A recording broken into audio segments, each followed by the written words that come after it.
Guys, I want to welcome you to another episode of the Franchise Advisory Board podcast, where we bring in experts in the franchise community to give you actionable advice that can help you build memorable and thriving franchise brands. Now, I've got with me a really good friend of mine, Karen Booz, and if you don't know Karen, you'll recognize her blue hair somewhere in a crowd, but she is the director of business growth and partnerships for AnswerConnect and AnswerForce, US, Canada, and the UK. And she attends sometimes 30 to 45 conferences a year. So if you're at an event anywhere, you will see my friend Karen. So go say hi. But I got to tell you about her, and then we're going to talk about the topic, and then I'll let Karen tell you a little bit more about her and AnswerForce. But she's been in the answering service industry for like 30 years. So I don't know anybody who knows more about this than she does. She's been focusing on franchising for just a little bit longer than I have, for 8 years now. And she's a wife of 35 years, mom of two, oldest sibling of six. She's had blue hair for 25 years. I was curious about that, and she shared that detail. So I thought some of you would want to know. But here's something I didn't know about Karen. So she's actually a classically trained musician that played the clarinet, the saxophone, and the oboe. Oboe's her favorite, by the way. But she has toured globally through 35 countries. In 1984, career highlight, she played on the White House lawn with the Beach Boys. That's pretty rad. And her grandpa was in the Glenn Miller band. When she kept going, I was like, you've got to be making this up. But it gets better because she went to high school and she was in a high school band with Kurt Cobain. And her husband and her met while her husband was dating Courtney Love. And they showed up at the same party. Like, this is nuts. Like, I can't believe this. So, anyway, Karen, I'm so glad you're here. We're going to be talking today, guys, about customer service and answering the phones properly and like what are people doing wrong? What should they be doing to make it work well? But Karen, tell us a little bit more about you. Tell us a little bit about AnswerForce, AnswerConnect, and then let's jump right into the topic. Yeah, okay. Well, first of all, thank you for having me. I see you all the time, and I just got to do my first karaoke with you last week.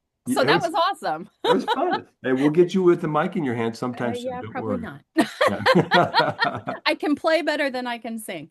Um, Clearly. Yeah. yeah, so I've been with Answer Connect, which is what I call the mothership, for 17 years and actually got to help build a couple of other brands.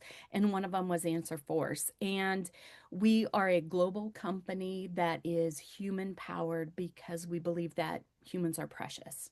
We believe that human interaction, connection, and relationship should be valued in business and in life above everything else. It's the only thing we really have in any fraction of our life.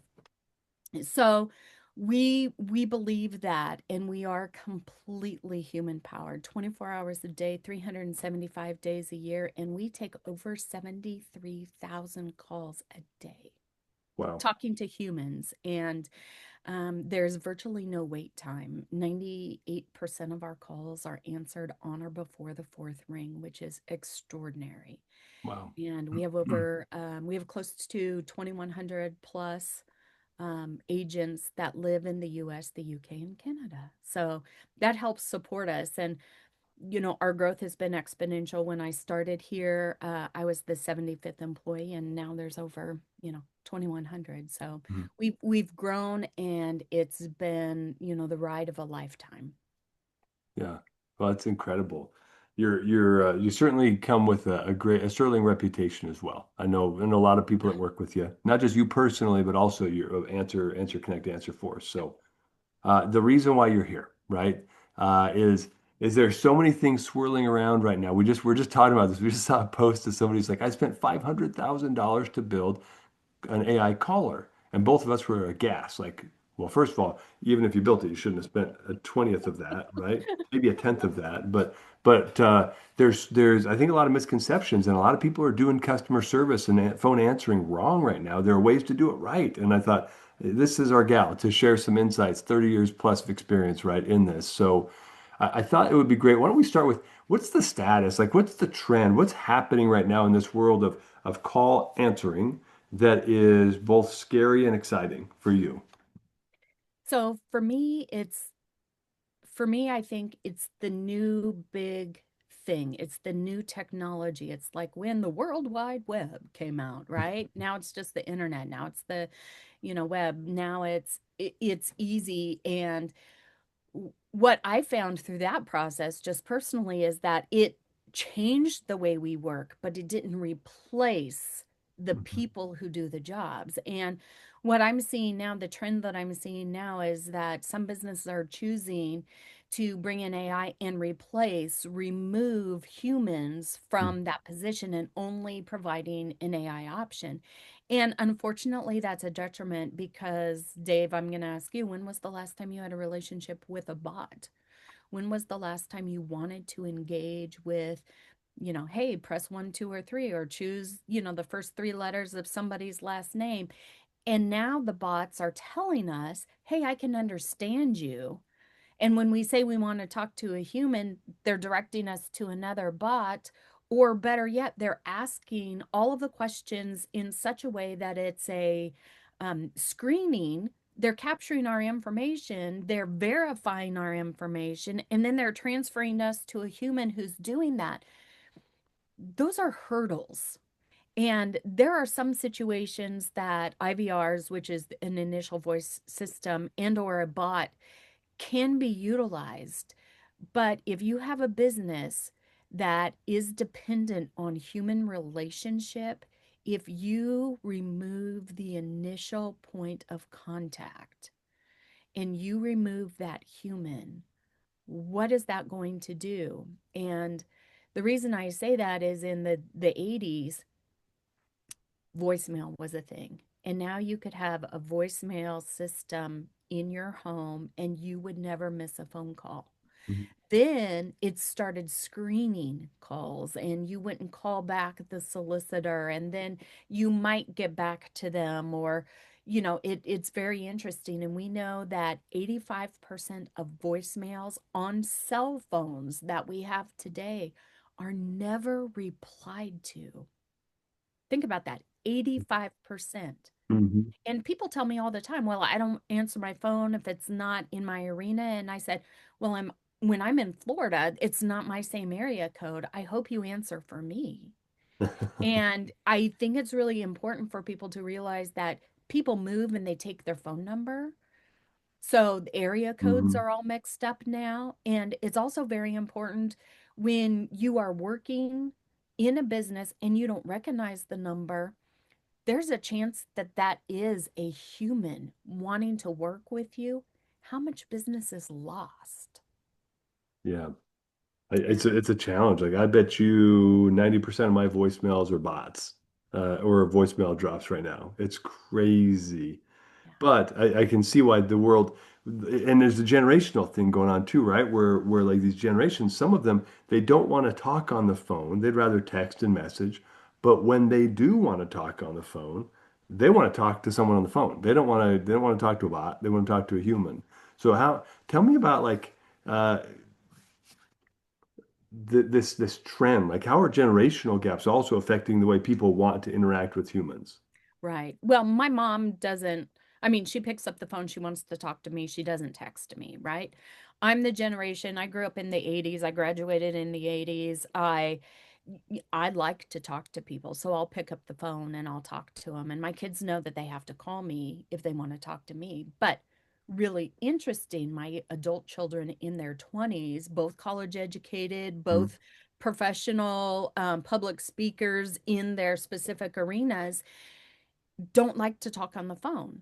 But they can Google anything. They can Reddit. They can use ChatGPT, Perplexity. They can ask all of these different web-based programs information. And if they can't get it, their very last resort is calling. And both of my kids have talked to me and said, uh, we've canceled and we've canceled our business with them, and our friends are canceling because one, there's no phone number so they can't even call, but two, when they call, some of the voicemails are saying, well, don't come into the office, we'll call you in 48 hours if this is an emergency. That's not going to work for them. And my son moved his investments to another company because he spent an hour and a half trying to get through a bot system.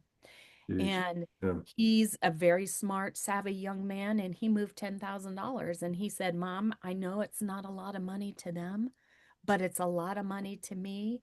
And he said, I'm not even 25. What is that going to look like when I'm your age? Hmm. What is that investing going to look like? And all of a sudden, that does have an opportunity to really affect a business. So I think with all of the arenas that we can connect with people, that's text, that's email, that's phone, if we don't, we are losing. And we also know that the very hottest lead in the world Hmm. is somebody who picks up the call to talk to a human. They're not texting and they can get back to it. They're not emailing it and they can get back to it. They want to talk to somebody. They've shopped your business. They want to give you money. Don't make it difficult. Oh, I completely agree. And I love what you're sharing about even the younger generation, because we know they prefer non-verbal comms, right? They like to text and message and all these things. And but to the point, like when they want to talk to somebody, they want to talk to somebody, right? And they have the same annoyance with bots as we do. Mhm. Um, you mentioned something when we were chatting off screen about people just aren't like businesses aren't putting phone numbers on their websites, and how bad that's hurting business. So not only in this context that you're talking about is they're ready to buy and now they can't call you to make it happen fast, right? Because when I want something to happen fast, I call. If I'm Right, okay with it lingering for a while, I'll text. right, If I don't care whether or not I hear back from you, I'll get on your website and I'll submit a form, right? right, So right. 'cause people don't follow up on those freaking forms either, and it drives me crazy, but it creates a lot of business for us. So, and you. Right. But why do you think people are doing that? Why aren't businesses putting phone numbers on their website? Why aren't they opening up the doors and saying, call us? So, the Franchise Update Media actually did something last year at the FLDC. They did a secret shopping, and that secret shopping Mhm. included how many brands had phone numbers on their websites. And about 50% do not. And this is the really interesting thing is the feedback that they got and that I get is I don't want to hire somebody to wait for 2 calls a month. And that's in the arena of a franchise development, which is really curious to me because if you're getting 2 calls a month and the minimum buy-in is $50,000 and you get 50% of those leads, that's $5 million a year or $500,000 a year that you're losing, right? And that's on a $50,000 minimum entry, which I don't know many people who are. So if you don't have a phone number and somebody can't get a hold of you, and they have to show up at your work or wait for you, if there's a way for them to cancel, we know that about 35% of businesses are. If they can't talk to you, if you're taking their money, it's an automatic withdrawal, they will cancel. And you're losing that. It's the customer experience. It should be completely encompassing that person because guess what? Our business is built on people buying from us and being able to connect with that business for whatever it is. And they can choose and will choose to take their money other places. Yeah, people vote with their wallets, right, and their feet. Well, and it's funny to me that they also talk about the AFDR a lot, the annual franchise development report at FLDC, and I don't know about you, but I have been just astounded at the state of affairs in this industry of how 1980-ish people behave, right? They don't answer their phones, they don't follow up on leads, and if you think about the costs, right? If you're a business and you are generating leads and they're coming to your website and they're calling your phone and no one answers, or you don't have a phone number, so they fill out a form and then you respond to 1 in 4, like 25% response rate. We actually do manually audit. We manually audit uh, like the industry. When we're looking to work with a brand or a brand reaches out to us, we'll have our team do what we call a lead response evaluation. Mm-hmm. And so I can just tell you, like half of their websites aren't even compliant with like TCPA and A2P registration requirements. Less than half are. But it's insane. 80% of the people we reach out to, franchise owners who have spent sometimes hundreds of thousands of dollars to start a business, are spending $50 to $400 per lead. The response rate is 20%. That's And they 20% of the people will actually get back to us. And most of the time, it's a freaking email. That's all we ever get. And to that point, a couple of years ago, we had an issue with our furnace and our heat pump. Hmm. And my husband actually works in facilities for the city of Portland. And so he has huge contacts, right? And he said, I don't want to deal with my people. Reach out to yours. And what he meant by that was reach out to your franchise community. And so I looked up, in our system and who was in our area and who could help. And I called four, Dave.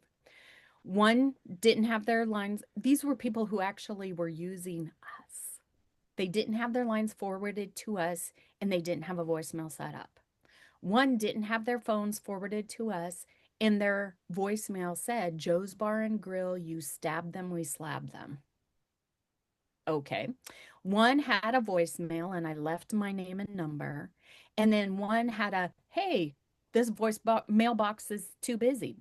So at a certain point, my phone number, my personal phone number, connected with them. And none of them called me back. And what I hear all the time is, oh no, I see the number and I call back. Well, they didn't. The phone number that I left the voicemail 2 years later, I still haven't got a call. And the interesting thing is it was a $25,000 new furnace, new heat pump, new all of this stuff. And if you're losing $25,000 because you're not connecting with people, and that's just one person and in different seasons, it's more, but 20, that was 100% of people that pay me money to answer their calls.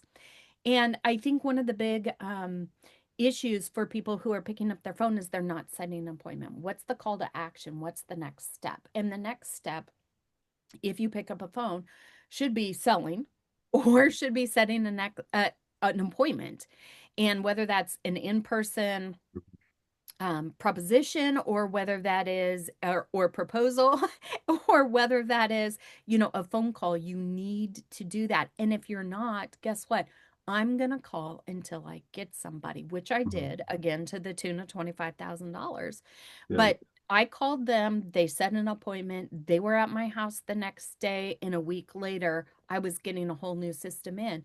And four businesses lost out on that $25,000 in their franchises. So they've bought into a system. They're actually paying an answering service.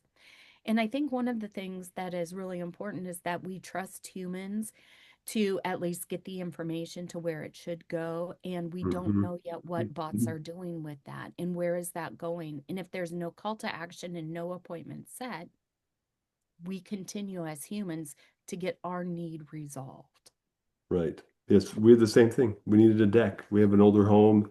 Deck was like I could stand on it and rock back and forth. And it's a big deck, and it was like moving. And I was like, this is bad. And we have teenagers. Like we get a dance party on this deck, and I won't have to pay for demo costs. I'll just say that. But and it's on the second story, so it was a bit Ooh, sketchy. yeah. So I filled out like five lead forms, called all of them because none of them called me. And finally, this one guy, he's an older gentleman. He got back to me within a reasonable amount of time. He's like, "Hey, I only do one job at a time. I can get you in 5 weeks." And like, he was super awesome and reasonable to work with. But two of them were franchises, right? This is not to dog on franchises, but sometimes No, like no. what on earth are you doing? I know there's a system here, but there's no follow up, there's no text, there's nothing. I called his personal cell. He texted me back. We had a convo, and it was almost a $20,000 project. So I'm like, again, like, do you guys not want $20,000? Like, is it not worth your effort to have someone answer your dang phones or follow up on your leads? I feel you. And you said something. I want to shift this over to this because like what are the best practices in answering phones? Like what should people really be doing? And you mentioned this a little bit. Like you need to have a purpose. Like there needs to be a clear objective when somebody calls in. Talk to us about even as much as like the opening. Like how do you create an environment on a phone call that makes people feel welcome and warm and engaged so that they're even if they're ticked off about something, they're going to simmer down a little bit and you can have a meaningful conversation. This is something that humans can naturally do way better than a bot. Oh, So yeah. if we talk about the value of humans over bots is understanding sentiment quickly, engaging, reading nuance, stuff like that. But we're going to talk about this first. What are the tips? How do people make sure their phones are being answered properly, say the right things, and really get things done through phone calls as a medium? Yeah, well, any business that has a phone should have a script. And that script should start with thank you. Thank you for calling. This is our business name. Thank you for calling Acme. My name is, personalize it. How may I help you? Thank them because they've shopped, they've chosen you. Thank them. They want to give you money. How can you help them? How can you help them resolve their problem? Whether it's a deck or whether it's a restoration, right? If it's a restoration, oftentimes those calls are happening on somebody's worst day of their life. If you answer Acme, okay, but script empathy. I mean, literally script out what you're going to say because your agent, the person that answers your call is that first line of connection, and even if it is read or scripted, there it's going to give them confidence. They're going to be able to lead and direct that conversation as opposed to having a bunch of questions that they can potentially not answer. So what we do is we want to have an answer phrase, which is the greeting. Thank you for calling. How may I help you? And then the caller will interact and will say, you've called the right place. I'd be happy to help. Whatever it is, may I start with your name? May I get your phone number? Can I have your email? Tell me a little bit about what this is. And we can actually even direct that depending on what type of business it is. And we can transfer calls to the appropriate person so they don't have to wait for a call back, or we can set an appointment for them to get an in-person connection. And if you're not doing that, what are you doing?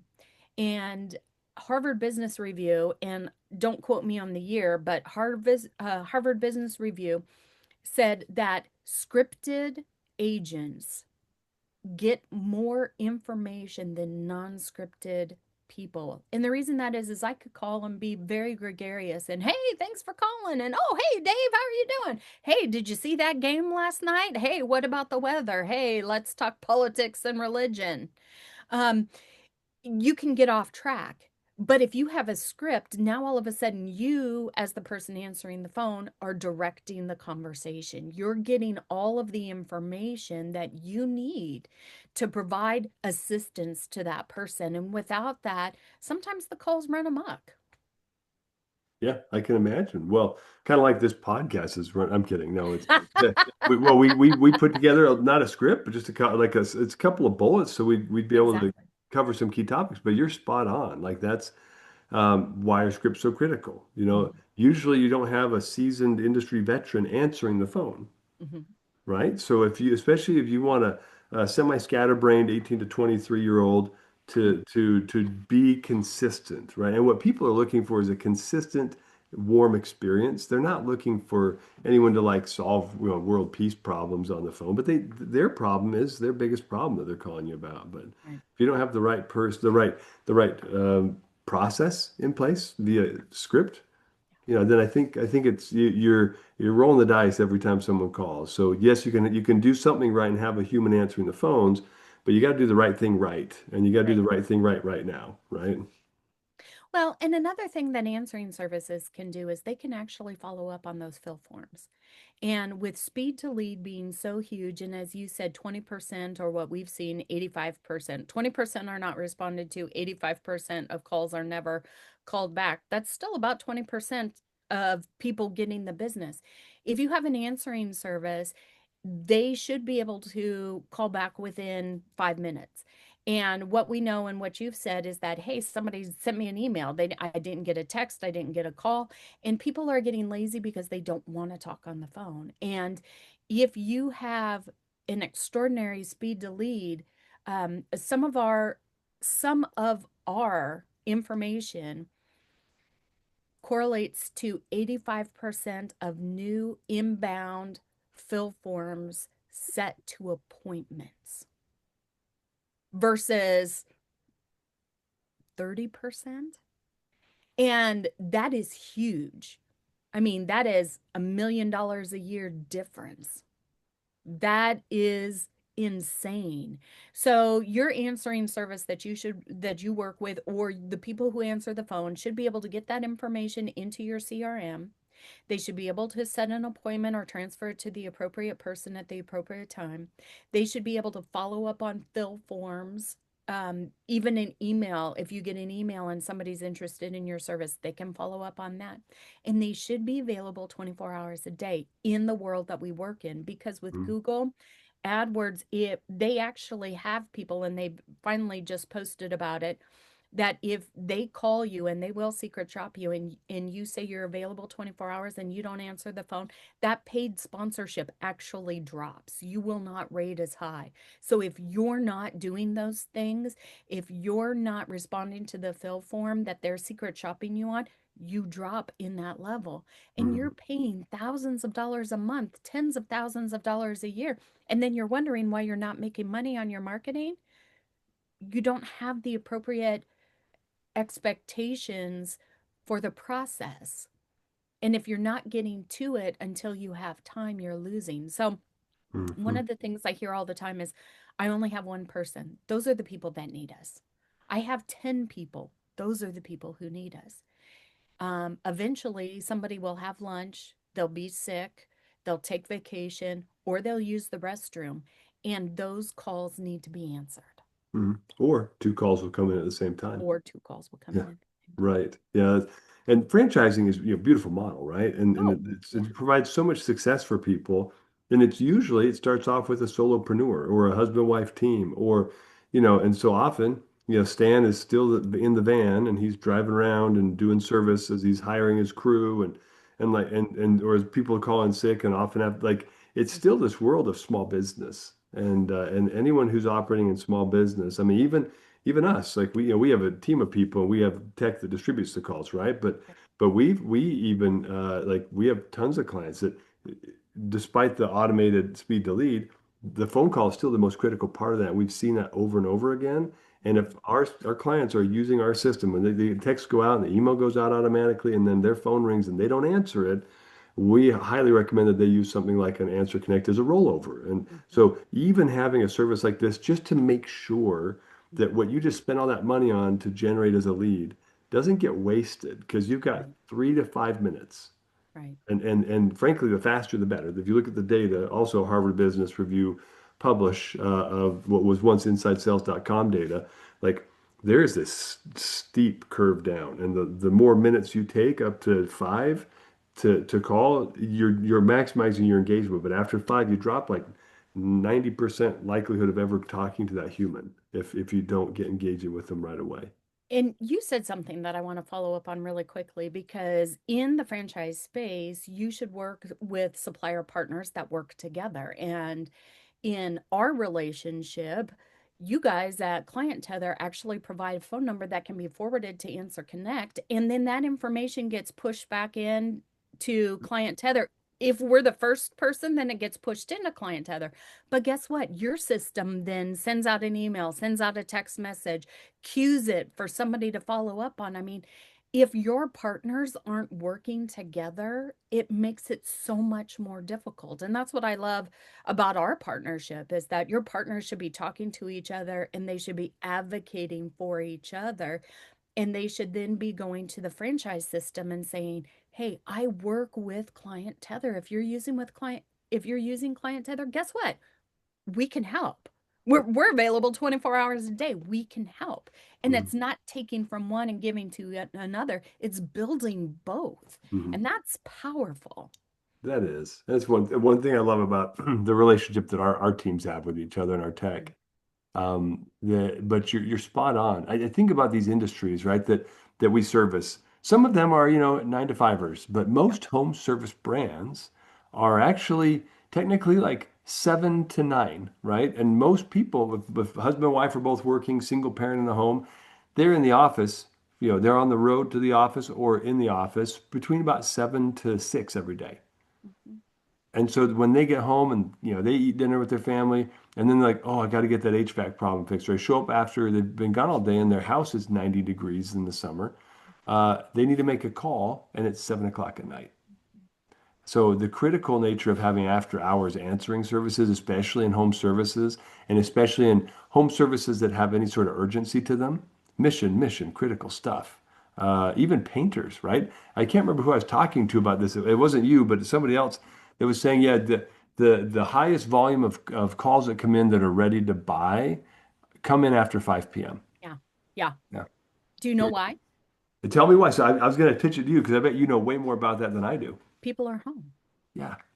And you go to work, you're at work Monday through Friday, 8 to 5, and you can make a call at lunch. But if they call you back after lunch, does that interfere? And or if you leave your cell phone number, are you answering it when you're doing your job? But most people are shopping after they get home, nights, weekends, holidays. They go see their mom, they realize she may need home health care. The air conditioning went out. They're going to have to deal with it when they get home. So a lot of calls are coming in after hours. And when I started 30 years ago, a lot of calls were drunk dials. That is not the case anymore. This world works 24 hours a day. Grocery stores, KFC, all of those are open 24 hours a day, 365 days a year. We have three major schedules in which people work: first shift, second shift, and third shift. And you need to be able to accommodate all of those. And if you're not, you're losing money. And I think that's the biggest thing, is that it's an additional cost, yes, but the ROI is exponentially Hmm. a benefit to you. Yeah, cost of inaction, right? What's the actual cost to you, the hard cost of inaction? Then there's the soft cost of inaction. But if they choose to not do anything, you're a business owner, you're a franchise system, you don't have a solution. And I recognize, and we both know, not every franchise brand can be like, everyone, you're using this service. It's in the contract. Go forward and use this service. They can't all do that because a lot of times they didn't think about it until after the fact, so they can't write it into the contract for their first 50 owners until they renew and blah blah blah. But if you don't have a solution as the person creating the system to provide the solutions, then you're doing a disservice to your franchise owners because they need a service. They need to be educated. They don't know. They don't know these things that we know that you know. So I just want to encourage everyone listening, like make sure you have a plan. So as your marketing dollars are being spent to generate leads, those leads are having a discussion with a human as fast as possible. I could share a lot of data about that, but the faster the better is all I'll say about that. Yeah. So let's talk about this. So everybody's talking about AI. We kind of talked about this right at the beginning, but I feel like we ought to wrap on this thought. AI, I'll just say it, AI is not evil and it's not bad and it's got a place, right? And we're even integrating some of those tools into our platform Right. because people want them. But Right. what's been your experience as you've been looking at the data and the story around AI call answering that you want to clarify? Because I'm sure there's some of it that's just maybe a little muddied by the hype. Yeah, there's a lot that's muddied. First, AI and IVR systems, which is initial voice response systems, is a hurdle. If somebody calls, they want to talk to a human. And in some cases, they can provide the information. But when was the last time you got on a call with a bot that said, I can understand you, and then it couldn't? Did that make you feel good or bad? Well, it made me feel bad. One of the things that we know is the more hurdles you put up, the worse the experience is for the client. And the other thing is, AI phone systems have not been around long enough to have valuable data. And if somebody is able to get an AI bot going for $25,000 and they never had a phone system before, they may see an increase in sales for the 10% of people who may engage with that. What we know as a human is that 98% of our calls are engaged with, 10% being AI. If that's a great increase for you, then by all means do it. But one of the things that we've seen is that if you replace a human, you're not going to get that human interaction. And by replacing the human with AI and AI phone capabilities, you're really putting a detriment or a hurdle in place for your clients to overcome. And I guarantee you, people are not going to chase your business to pay you. So don't make it difficult. Use AI to support those humans and provide information, even offer quality assurance on the calls. offer a better understanding and a better way to take care of the people that are on the phones. Don't replace the humans. You Mhm. could lose a lot more than you think. Yeah, it's an interesting point I want to go back to that a lot of the data that we're seeing right now is from people that had no service Mhm. and they add an AI calling service. And so versus I had a human calling service and then I switched to an AI calling service. And granted, I think cost and economies drive people to think that way, but I think where a lot of the data is coming from nothing to something is kind of like it's tough to say, hey, AI is the end all be all here, where it obviously is better than nothing. If you're doing nothing and you can't afford to have an agent, where there are a lot of affordable programs to help you get agents that can answer your phones, but if they do that, of course, the data will look pretty good. And I've seen tests, and humans usually win out in the end. If it's a bot versus an AI, it's the old John Henry, man versus machine. Like, I don't identify as well with a bot. We can't joke around about blue hair as much. They're getting better, though. I will say the Right, bots have gotten a lot better. In the last 6 months, they've gotten better than they have in the last 6 years right. because speed and the LLMs and things that are behind them. But are they able to replace a true human interaction? Uh, No. no, not yet. And if your business is based on relationship, which is what I believe in the franchise community, our businesses are built on, you need to have a consistent human interaction. And if you don't, you're going to lose business. Now, with Open Door and with, DoorDash and some of those that you can schedule online, and you should absolutely use every avenue that you can to connect with people, every avenue, apps, texts, emails, but don't take the humanity Mhm. out of humans wanting to connect with humans. Agreed. Now I think there are scenarios where people are calling and they're not looking for a human interaction. They're not looking for connectivity. It's very transactional in nature. Mhm. Is that where you're seeing like if you have a highly transactional, quick-paced environment, is that a better spot to be thinking about, okay, can AI help augment what we're doing now? Or where, Yeah. where do you see good applications of AI? Because I don't think it's bad. I just think it's misapplied in a lot of cases, right? I think it's misapplied in a lot of cases. And I think if you have a combination of human and AI and you're actually driving business by AI, for example, let's say an oil changing company, you can't get any information from a human or for a bot until you bring your car in because they will only know what happens when they see that. So in a scenario like that, potentially it's good because the bot can say, hey, come down, we need to see it. The bot can say, hey, come down, we need to see it. The bot can send you a link and say, hey, come down, we need to see it. A human can do that as well. But in a situation where your potential client has to come in and see you and there's no other answer, potentially that's an option. But when people call, they want to talk to a human, even if that human says, bring it down. We have to see it. And I think that's really powerful. AI should be used by the human to support the human, to provide the human connection. It should not replace the human. Mhm. Yeah. I love it. I feel like we watch these sci-fi movies where everything's robotic, and then there's a breakthrough and someone has a human experience. And I'm like, I feel like the pendulum swings, right? And it'll Oh, swing, and AI is a thing, but the needs for humans to connect with each other will never go away. And especially if I think about all these brands, like think about Danessa with Bio One. I think about like these brands that are like, there's sensitive moments in people's lives, elderly care.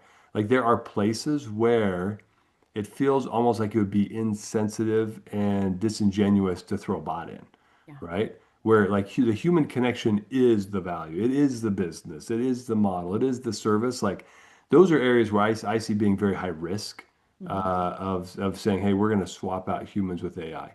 Well, Uh, even any home service, if you're inviting somebody in your home because you need a service, that's still very personal. mm, And your mm, home is where your most prized possessions are, and that's your family, that's your dog, that's where you live, that's your sanctuary. And so those human connections are so, so, so important. Yeah. mm. Yeah. Well, I think that's what it all comes down to. I mean, like you and I, like we have a great human connection. Like Yeah. I love to see it because you're also tall, so it's nice because I can see you like from afar as we're in these crowds. Like, oh, there she comes. Yeah. Like, there's something really valuable to me as a human about the relationships that I have with my wife, with my kids, with my colleagues at work, with my friends and partners in the industry, um, with my clients, right? And I think that that connectivity trumps. It's like the old. Stephen R. Covey made it famous, but the emotional piggy bank concept, where like we as business owners, we put chips in the jar when we show people that they're important enough to us that we invest in the relationship.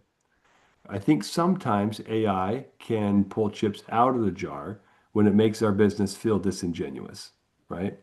But Right. I think you said it best that AI is going nowhere, and it is a valuable tool. But how do we use AI to augment and support the human interactivity? Uh, yeah, and I think you've given some great examples of industries and spaces where I think it's good here, and I think it's risky there. And man, Karen, I think we could talk about this for another hour, but I Definitely. just wanted to thank you for all the insights. You've been great. Anything else you'd like to share with people, or is there a way that people could get in touch with you if they wanted to reach out and learn a little bit more about how you might be able to help them increase human connectivity in their business? Yeah, absolutely. LinkedIn is a great way, or just simply Karen at answerconnect.com. I would love to chat with any of you. And yes, I do have a phone number, but I'll give that to Dave and he can probably add it to the end of this. That sounds great. Karen, thanks again. Rock star, Portland grunge roadie, it sounds like, and famous musician, and wizard of human connectivity through Answer Connect. So thanks again for being with us, Karen. Thank you. I had a great time.